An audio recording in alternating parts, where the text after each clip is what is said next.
Yo my people them, CFC Realist Blue back with another video, and it's another Chelsea news slash transfers update, and this is in regards to Mason Mount, Kai Havertz, Hakim Ziyech, Koulibaly, Edouard Mendy and King Kante. We are going to start off with Mason Mount, but before we get into the video, please you guys help me get 25 likes on this video. Leave your thoughts and opinions in the comment section below and help me reach 1,000 subscribers before the start of next season, please and thank you. But let's get into it. And the report came out yesterday. Manchester United had made a second offer to Mason Mount, or to Chelsea Football Club for Mason Mount, for about 50 million. We have said, forget that, no, we don't want that.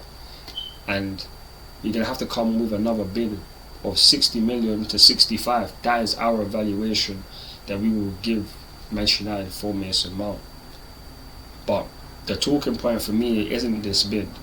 It's the fact that Mason Mount has told the club that he is not going to sign another deal regardless of whatever one it is, effectively forcing him out of the club.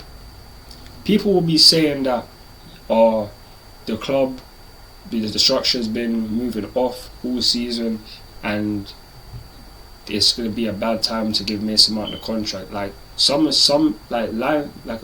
those kind of chants will be happening, talking about it's the board's fault or it's Mason Mount's fault. But nonetheless, they all hold our own sort of blame. The board for obviously not dealing with the dealings as quickly as possible, but Mason Mount, someone who is meant to be Chelsea through and through, been here since you were 6 years old.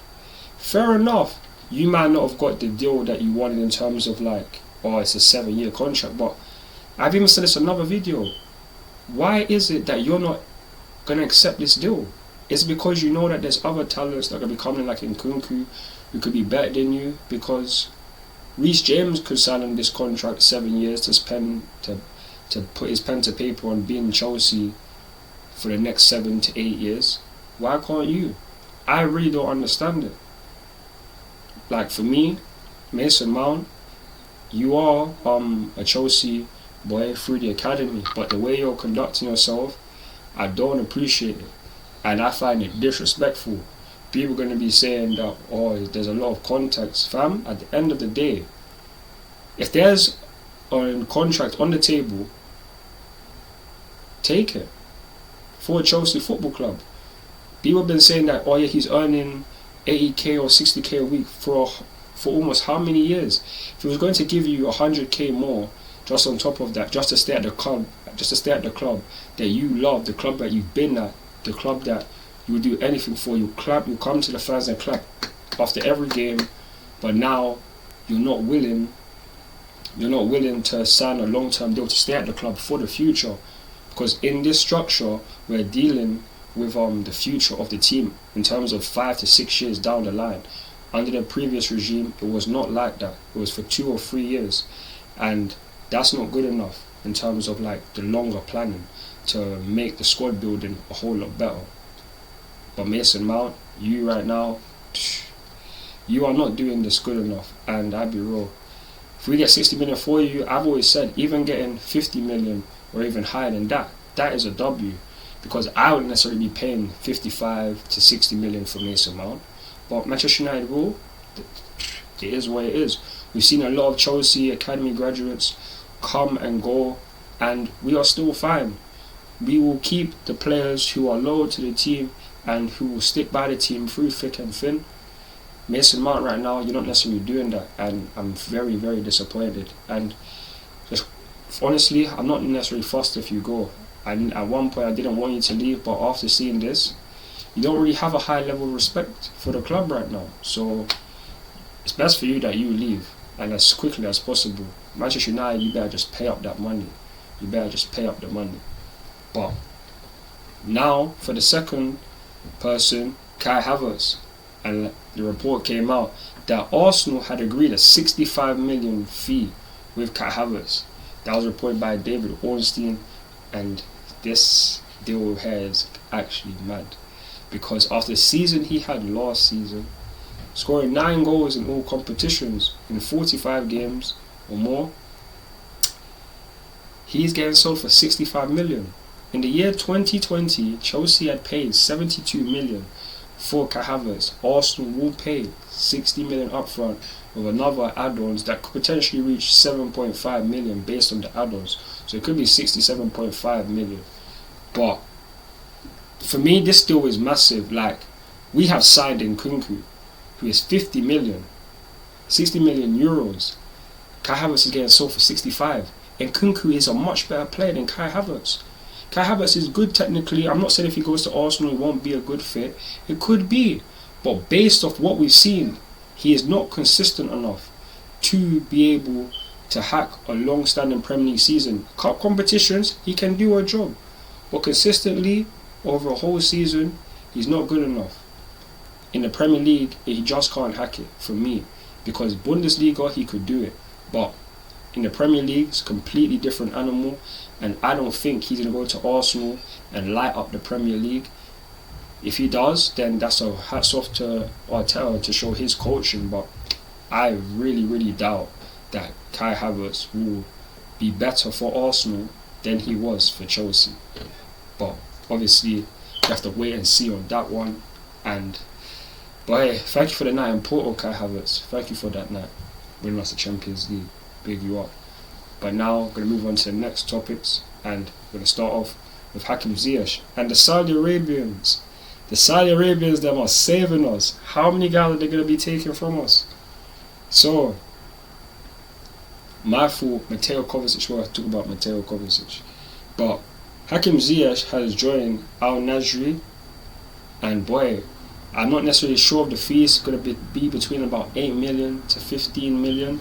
But Hakim Ziyech, he, in his time at Chelsea Football Club, he hasn't had the best times. There's been like a period, like a month or two, where he was arguably the best player during the 21-22 season. But inconsistency with injuries, formations, it just hasn't worked out. When Ziyech came, we had the high hopes that this would be the guy that would be able to create the chances, to find our strikers and help us, and he could potentially win the assists like in the Premier League. I had that high expectation of him when he came to Chelsea Football Club, but it just can't be. We play a completely different roles to how he used to play when he played for Ajax, and that has hampered his growth. And it's the best thing for him to come to leave Chelsea at this point in time, because he's not getting any younger. He's older than 30 years old, and right now, to get this money to offload these players is going to be very, very massive for us, because we just have too many players in the squad, and Ziyech will not be a part of the future. So it's only right he leaves, and I'd say thank you for all the things you've done for Chelsea Football Club, Hakim Ziyech, and good luck to you in Saudi Arabia. But now we are going to move on to Edouard Mendy, and this one really hurts me. This one really hurts me because Mendy joins Al Ali in Saudi Arabia, and I'm not necessarily sure the disclosed fee, but Edouard Mendy, man, I feel so upset for you, because 12 months ago he was arguably the best goalkeeper in the world, helped us win the Champions League, won the UEFA Best Goalkeeper of the Year award. It was such a fun time, and now look how it's turned out. You have now left. Kepa is still here. I'm not going to lie, based on the way the team is going to play football under Pochettino, it was the best fit to keep Kepa due to the way he holds the ball up. Not holds the ball, but plays the ball with his feet. He's an okay shot stopper. He has improved during the last season, but that's the thing that keeps him in this team rather than Edouard Mendy. Because if Edouard Mendy could pass the ball as great as he is a shot stopper, he never would have left. Never would have left. But that is just the pros and cons of playing in this modern game. You can't just be a good shot stopper. You have to be as good with the ball at your feet, because of how players pass it back and such now, and be a great shot stopper. So those are just the pros and cons. And Mendy, I wish you could have stayed, but I just have to be happy for the time that you was here, for all the moments that you provided for us, for so many key matches you was so great for, whether that was in like the Carabao Cup final against Liverpool last year, whether it was in like the Champions League run, whether it was in the Premier League, like through every good thing that you ever done for us. Man appreciates that, and thank you for all the memories, and we will miss you so much. But yeah, man, that's gonna be it from me on Edouard Mendy. Now we're gonna move on to Kalidou Koulibaly, who has joined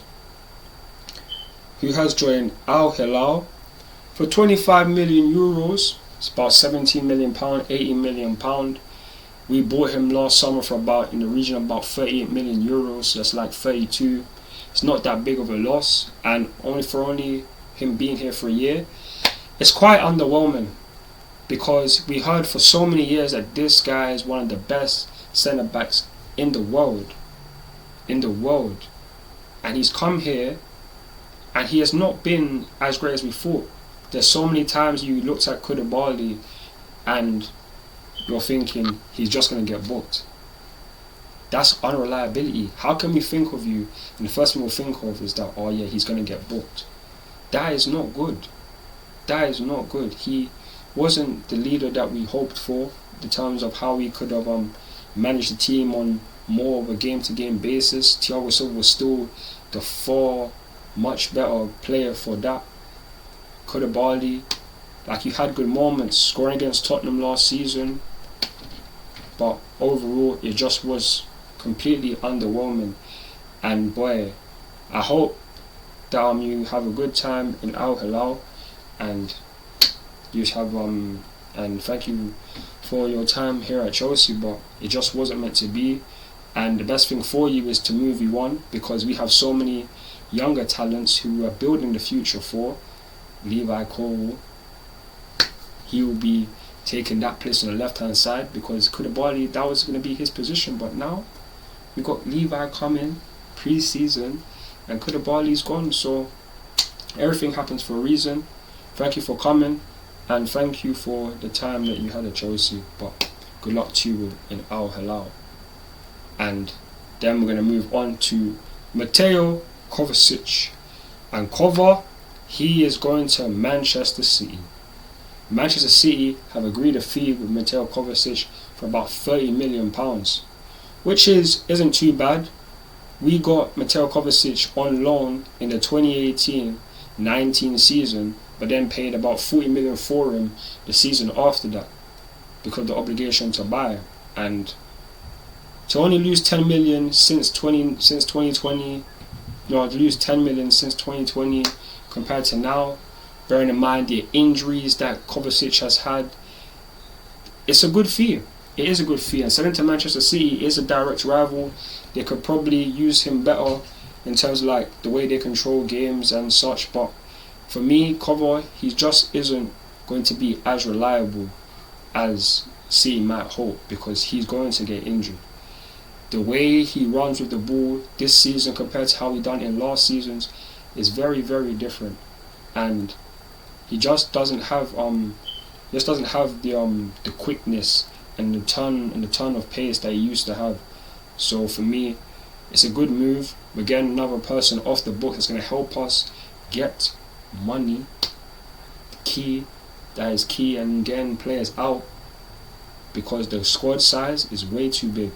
And now we can help use this money, not just in the transfer fees but in the wages as well, to spread the cost around when we buy new players, give them better wages, or in the future, after next season, guys can get improved wages based on the outcome of next season.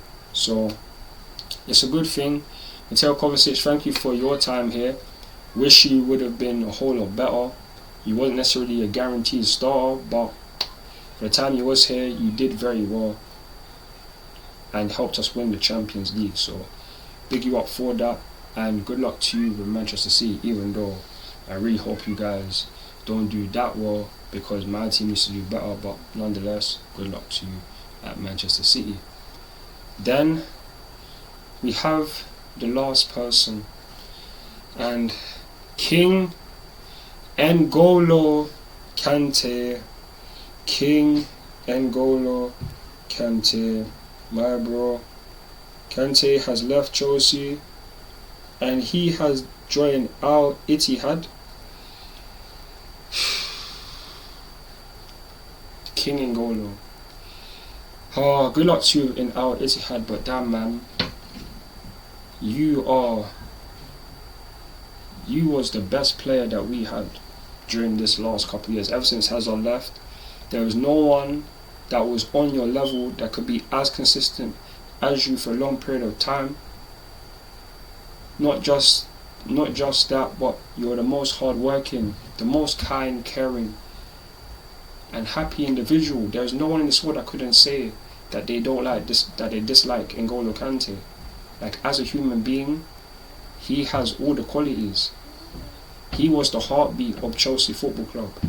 Hence why, in the season where he basically missed the whole entire season, was the worst season that we've ever had while having Kante at Chelsea Football Club. Everything happens for a reason, and it is sad to know that he can't necessarily play a full season in the Premier League, which is why it's the best thing for him to go, especially to Saudi Arabia, to earn a whole lot of money. Like, money isn't the be-all and end-all for N'Golo Kante, as everyone should know, but if someone deserves to get paid so much, it's N'Golo, because the most humble person, the most respectable person, and man wishes him nothing but the best. But you have to big him up for everything that he did, because if he wasn't at Chelsea, Champions League, Premier League, we don't even know. Any other trophy that we would have won during that period of time, FA Cup, Super Cup, Club World Cup, we don't know. The Club World Cup and Super Cup definitely wouldn't have happened, because if we don't have Kante in 2021, there was no Champions League. This is a man who put on back to back Champions League man of the match performances against Man City, against Real Madrid, twice. That is how good N'Golo Kante was for us. Through so many years, PFA Player of the Year, UEFA Midfielder of the Year, dominating, helping France win the 2018 World Cup. This man, to be the size that he is, 5'6", 5'7", and move at the pace that he does, being a player that could make up for two players, that is how great he is. And there is no person during his time in the Premier League that can ever say or think to themselves that they were the best defensive midfielder, because they can't touch N'Golo Kante. When he's fit, you can't touch him.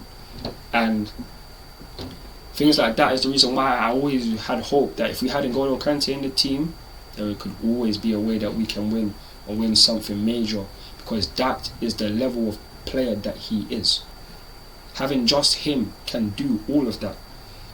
And we are always going to miss you, Kante, and we hope that you have a good time in Saudi Arabia, and just know that you'll always be a Blue. Thank you for all the times, and thank you for the memories. But yeah, you guys, that's going to be it from me regarding this Chelsea transfer news update. Please like, share and subscribe to the channel. Follow me on Instagram, Twitter, TikTok, Snapchat and Facebook for more Chelsea content. I'm CFC Realist Blue, and I'm out. Peace. Come on Chelsea, come on Chelsea.